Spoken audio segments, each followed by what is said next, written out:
kilicho katika damu ya Yesu kinachofanya tulindwe nayo, kwa sababu damu ya Yesu imebeba uzima wa Mungu mwenyewe kufunika uzima wetu.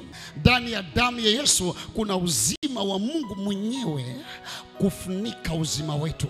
So unaponyunyiziwa ile damu, unafunikwa na uzima wa Mungu mwenyewe. Uzima wako umefunikwa. Wakolosai 3:3, maandiko yanasema kitu kikubwa pale, maana mlikufa na uhai wenu umefichwa pamoja na Kristo katika Mungu. Yani umefichwa kule ndani. Wewe sio wa kupatikana rahisi.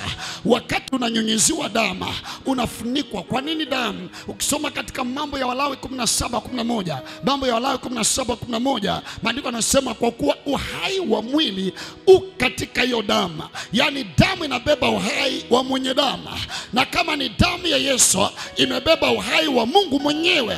Tukisema damu ya Yesu imebeba uhai wa Mungu mwenyewe, damu yako imebeba uhai wako na damu ya Yesu imebeba uhai wake. Unaponyunyiziwa ile damu, uhai wa Mungu mwenyewe unayafunika maisha yako.